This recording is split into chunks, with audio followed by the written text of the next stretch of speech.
The gentleman from New York, Mr. Garbarino, is recognized for 5 minutes. Thank you, Mr. Chairman. Thank you all for being here all day today. I appreciate it. Mr. Willems, I have a question for you. The Asian Development Bank is probably the most important development institution in the Asia-Pacific region, addressing regional development problems using financing in the form of grants, loans, and advisory services. However, beginning in 2014 with the New Development Bank and in 2016 with the Asian Infrastructure Investment Bank, China has created its own rival banks, while still itself getting loans from the Asian Development Bank. I believe China received the second most amount, accounting for 14% of the bank's outstanding loans.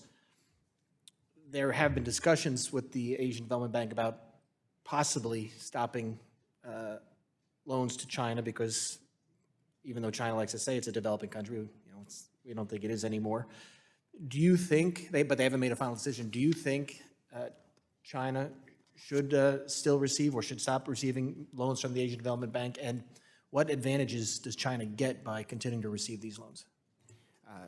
So thank you for the question, and I agree. I think China should not receive loans from either the World Bank or the Asian Development Bank. And I don't have it in front of me, but if you look at the World Bank's Articles of Agreement, it talks about the countries that should receive loans are those that don't have the liquidity themselves. So what you have here is China actually getting the loans instead of those who actually need it.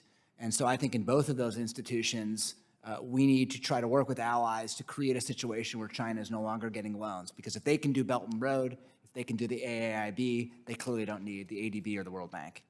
Exactly, and I love you're saying that they're taking 14% of the pot of money here that could be going to other people, and you just mentioned Belt and Road, and I guess that's been around for what, 2 decades or so, and I think the estimates last pegged China's lending to the development world at $1 trillion. I think it was the last estimates in the last couple of years, which would make them bigger than the World Bank and IMF. So, and these loans though that they're giving out to these developing countries are usually shorter term, higher interest rates.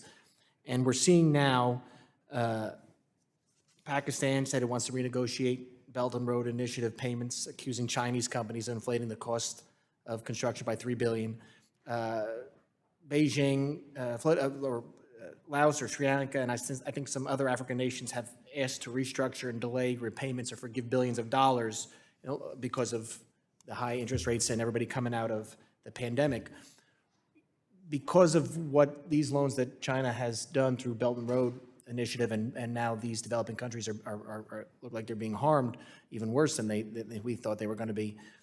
What roles should we and other international financial institutions have in addressing the needs of these developing countries that receive funds from the Belt and Road Initiative and now are in need of debt relief? Yeah, so 2 comments on this. The first is, the hypocrisy from China is thick, right? China goes around and says it's the defender of the multilateral system and it's a responsible international stakeholder, yet it's the outlier in refusing to restructure these debts. And so I do think we need to work with allies to pressure China to change its position. The second point I would make is we need to help prevent these countries from getting in that position in the first place. And one of the issues that I think we need to focus even more on is our development tools, the DFC and others, in figuring out how to provide a robust alternative to China so that these countries aren't taking Belt and Road money to begin with. Okay, but we have to make sure, we've got to make sure that taxpayers aren't bailing out these bad loans, because... Agree. Okay, I just want to make sure that, so what type of pressure, because I don't know if IMF or World Bank coming in and renegotiating these loans is going to work, but so what kind of pressure can we put on Beijing to make them do it? So I think one of the things we want to do is work with G7 partners. And the United States alone doesn't have the voting shares in either of these institutions to be able to leverage change itself. It needs partners. And so we need to get those partners who have enough voting shares to actually make a difference. We need all of them to band together on the same, get on the same page and pressure China, and that's the best way to do it, in my opinion. I appreciate those answers, and I'm out of time, so I yield back. Thank you very much.